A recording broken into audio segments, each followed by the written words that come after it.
कहानी की शुरुआत होती है और हमें बताया जाता है कि इंसानों ने अपनी जिंदगी में बहुत सारी ऐसी गलतियां की हैं जिससे कि उन्हें बहुत सारी मुसीबतों का सामना करना पड़ा। इसीलिए समुद्री तूफान आए और आधी से भी ज्यादा दुनिया डूब गई और अब सिर्फ थोड़ी सी जमीन बची है जिसकी हिफाजत के लिए एक चौकी बनाई गई है जो कि जमीनों की हिफाजत के लिए बनाई गई थी, जिसका नाम था सेंटिनल, जो कि समुद्र के एकदम बीचों बीच बनाई गई थी। इस साल होता है 2063 का। अब जमीन की हालत पूरी तरह से बदल चुकी थी। इस चौकी में 4 सोल्जर पहरा दिया करते थे जिनकी ड्यूटी 2 साल की थी। अब इन्हें यहाँ पर 2 साल हो चुके थे लेकिन इन्हें लेने के लिए यहाँ कोई भी नहीं आया था। अब हम देखते हैं कि एक तूफानी रात में ये लोग मछलियां पकड़ रहे थे। तभी इनका कैप्टन देखता है कि एक तूफानी लहर इनके सेंटिनल से टकराने वाली है। इसीलिए वो अपनी टीम से वापस अंदर जाने के लिए कहता है और जो भी सब्सक्राइब कीजिए ऑल मूवी एक्सप्लेन चैनल को और बेल आइकन को दबाना कभी मत भूलिए। मछलियां इन लोगों ने पकड़ी थी वो भी पानी में गिर जाती हैं। अब इनका एक साथी जिसका नाम बेंस था वो एक पाइप को ठीक करने के लिए जाता है जिससे कि चौकी में पानी आ रहा था। अब इससे पहले कि पानी और बढ़ता वो पाइप को ठीक कर देता है। दरअसल इस चौकी को ऐसे बनाया गया था कि चाहे यहाँ पर कितनी भी ऊंची लहर आ जाए इस चौकी पर उसका कोई असर नहीं होगा। वो पानी की लहरों के हिसाब से अपने आप को एडजस्ट कर लेती थी। खैर अब इन्हें यहाँ पर सुबह हो जाती है। अब इनके एक साथी सेलिबियन को दिखाया जाता है जो कि बहुत दुखी था और दुखी होने की वजह ये थी कि वो उस तूफान की वजह से मछलियां नहीं पकड़ पाए। दरअसल इन्हें मछलियां पकड़ने का मौका महीने में सिर्फ एक बार मिलता था। बेंस जो कि सेबियन पर बहुत ज्यादा नाराज था वो उससे कहता है कि तुम्हारा काम हमें अच्छे खाने खिलाने का है और तुमने कल रात मछलियां क्यों नहीं पकड़ी, और मेरा काम इस सेंटिनल की हर चीज को अच्छे से रिपेयर करने का है जो कि मैं बखूबी कर रहा हूँ और मैं अपने सारे काम अच्छे से कर रहा हूँ। अब यहाँ पर कैप्टन इन सभी को चुप रहने के लिए कहता है। दरअसल अब ये सभी लोग अपने घर जाना चाहते थे। ये यहाँ रहते हुए तंग आ गए थे क्योंकि जो टीम जमीन से इन्हें यहाँ लेने आने वाली थी वो अभी तक नहीं आई थी। सेलिबियन यहाँ पर एक रिकॉर्ड बनाता था और वो ऐसा तब से कर रहा था जब से वो यहाँ पर आया था। वो ये सारा रिकॉर्ड बनाकर अपनी बेस पर भेजा करता था। खैर अब कैप्टन सेंटिनल की छत पर घूम रहा होता है और वो एक इशारे को देखता है। दरअसल वो सेलिबियन ने बनाया था ताकि अगर कोई यहाँ पर आए तो वो उसकी मदद से इन तक पहुंच जाए, लेकिन कैप्टन को ये बात पसंद नहीं आती। वो उस कपड़े को हटाने के लिए बोलता है। तभी यहाँ पर सेलिबियन को दूरबीन में एक जहाज अपनी तरफ आता हुआ दिखाई देता है। उसे लगता है कि शायद ये वही जहाज है जो कि हमारी टीम ने हमें लेने के लिए यहाँ पर भेजा है, लेकिन कैप्टन को ऐसा नहीं लग रहा था। वो कहता है कि ये किसी दुश्मन की चाल भी हो सकती है और इसलिए वो वेंस को बॉम्ब को एक्टिवेट करने के लिए कहता है और साथ ही अपनी एक साथी जिसका नाम कैसिडी था उससे रडार पर सब कुछ चेक करने के लिए भी कहते हैं। दरअसल ये लोग रडार से ये पता करना चाहते थे कि ये जहाज आखिर किस तरफ से आया है। अब यहाँ पर बेंस गन चलाने के लिए पूरी तरह से तैयार था लेकिन कैप्टन उसे रोक देते हैं और सेलिबियन से कहते हैं कि तुम्हें एक छोटी नाव लेकर उस जहाज तक जाना होगा और पता लगाना होगा कि वो हमारी मदद के लिए आया है या किसी और वजह से। अब सेलिबियन थोड़ा डरा हुआ था। वो वहाँ जाना तो नहीं चाहता था लेकिन फिर भी वो कैप्टन की बात मानकर वहाँ जाने लगता है। कैप्टन उससे बार बार कॉन्टेक्ट करने की कोशिश कर रहे थे लेकिन वो अपने सिस्टम को बंद कर देता है क्योंकि उसे लग रहा था कि अगर जहाज में कोई हुआ तो ये सुनकर उसे शक हो जाएगा। दूसरी तरफ कैप्टन को ये लग रहा था कि शायद सेलिबियन को दुश्मन ने मार दिया, इसलिए वो कंट्रोल रूम में जाकर कैसिडी को बॉम्ब को एक्टिवेट करने के लिए कहते हैं।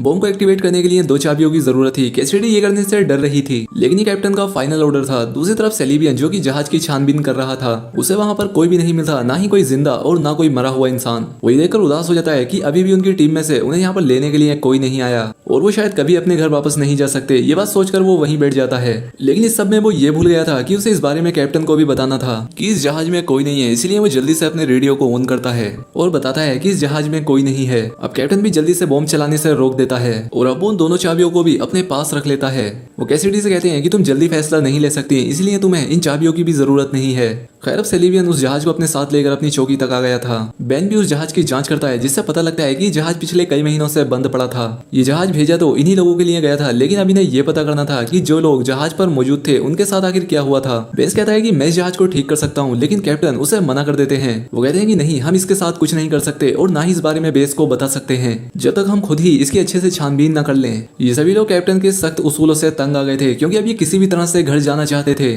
सेलिबियन जब कैप्टन के पास दोनों चाबियों को देखता है तो उसे और भी ज्यादा गुस्सा आ जाता है क्योंकि अब इस चौकी की सारी पावर कैप्टन के ही पास थी। लेकिन कैप्टन जहाज की सारी लोकेशन के बारे में पता करते हैं कि आखिर ये यहाँ पर कैसे आया था। अब सेलिबियन भी बिना कैप्टन को बताए बेस को जहाज के बारे में इन्फॉर्म कर देता है।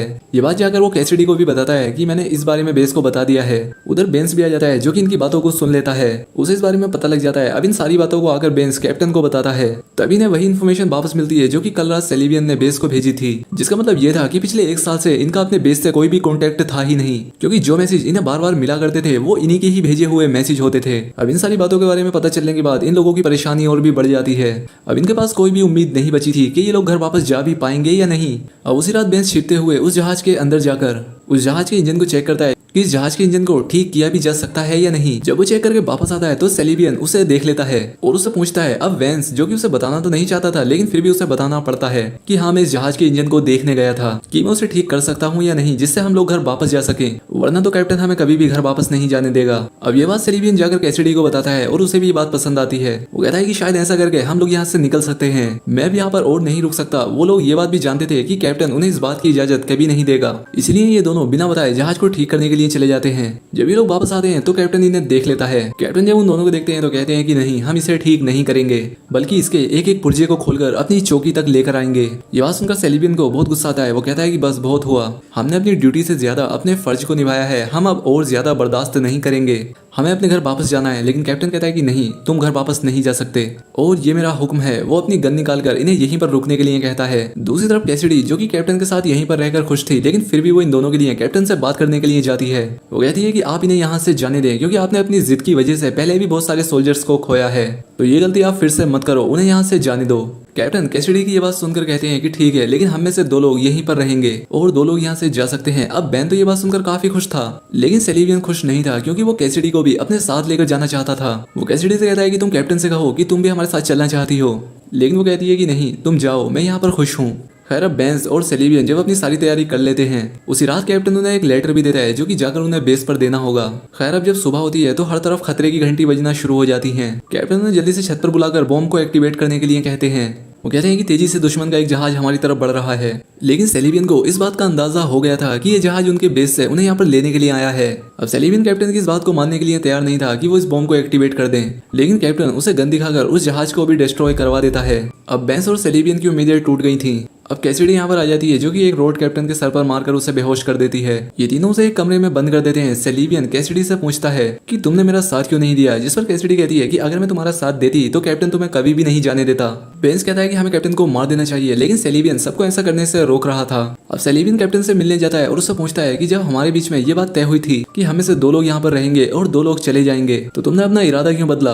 वो कहता है कि हमें ये जहाज 3 महीने पहले भी लेने के लिए आया था, लेकिन किसी ने रडार से रास्ता बदल दिया। हम में से कोई ना कोई गद्दार है जो चाहता है कि वो यहीं पर रहकर हर चीज पर कब्जा कर ले और जो हमारी जमीन बची है उस पर बॉम्ब गिराकर उसे भी बर्बाद कर दे। सेलिबियन कहता है कि अच्छा, अगर तुम सब बातों को जानते थे तो तुमने मुझे इस बारे में पहले क्यों नहीं बताया। इतना कहकर वो उसे वापस से इसी जगह पर बंद करके चला जाता है, क्योंकि उसे कैप्टन की बातों पर विश्वास नहीं था। जिसके बाद से सेलिबियन बेस से मदद मंगवाने की कोशिशों में लग जाता है, लेकिन इसका कोई फायदा नहीं हो रहा था। यहीं पर कैसिडी उसे अपने बचपन की तस्वीर भी दिखाती है और बताती है कि जब दुनिया डूबी नहीं थी तब मैं अपनी फैमिली के साथ समुद्र पर आई हुई थी, लेकिन दुश्मनों ने मेरी सारी फैमिली को मार दिया और सिर्फ मैं बची। ये बात सुनकर सेलिबियन को बहुत दुख होता है। खैर अब रात में जब कैसिडी अपनी ड्यूटी कर रही थी तो उसके बाद बेंस आता है, जो कि नशे में था। वो उसके साथ बदतमीजी करने की कोशिश करता है। कैसिडी खुद को बचाकर सेलिबियन के पास जाती है। बाद में इन दोनों को पता लगता है कि दरअसल बेंस कैसिडी के पास है उन बॉम्ब्स को एक्टिवेट करने की चाबी लेने के लिए आया था। बेंस रेडियो से बेस पर यह मैसेज भेज देता है कि जो काम करने के लिए वो यहाँ आए थे वो पूरा हो गया है, इसलिए उन्हें जल्दी से वापस बुला लिया जाए। सेलिबियन और कैसिडी जल्दी से कंट्रोल रूम की तरफ बढ़ते हैं। सेलिबियन कहता है कि बेंस रुक जाओ, तुम ऐसे बॉम्ब को नहीं चला सकते और इस तरह से किसी भी मासूम की जान नहीं ले सकते। अब ये बात सुनकर बेंस रुक जाता है। वो यहाँ पर रोने लगता है क्योंकि उसे वापस जाने का कोई भी रास्ता नजर नहीं आ रहा था। जिसके बाद ये लोग कैप्टन को देखते हैं, जिसके कमरे की खिड़की खुली हुई थी और ये देखकर ऐसा लग रहा था कि शायद उसने समुद्र में कूदकर अपनी जान दे दी।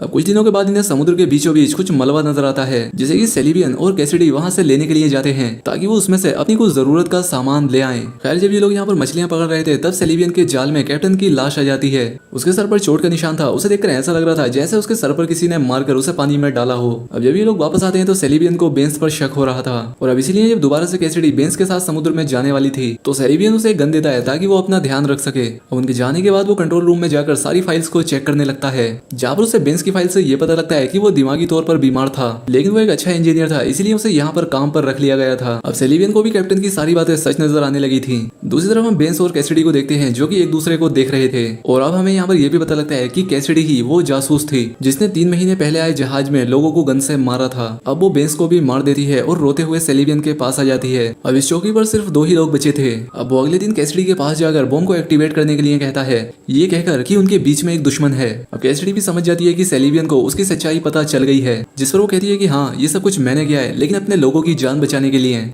हम चाहते थे कि हम इस चौकी पर कब्जा कर लें। सेलिवियन उसकी कोई बात नहीं सुनता और बॉम्ब को एक्टिवेट कर देता है। तभी कंप्यूटर स्क्रीन पर लिखा आता है कि आप इस बॉम्ब को एक्टिवेट नहीं कर सकते। दरअसल इस कंप्यूटर का सिस्टम बेंस ने बदल दिया था क्योंकि वो नहीं चाहता था कि कोई भी एक इंसान इस चौकी पर कब्जा करके दूसरी दुनिया को तबाह कर दे। कहानी के आखिर में हमें दिखाया जाता है कि कैसिडी और सेलिवियन के बीच एक डील हुई थी जो कि वो दोनों इस चौकी पर रहकर इसकी हिफाजत करेंगे और कोई भी किसी की दुनिया को नुकसान नहीं पहुंचाएगा। और इसी के साथ ये कहानी यहाँ पर खत्म हो जाती है।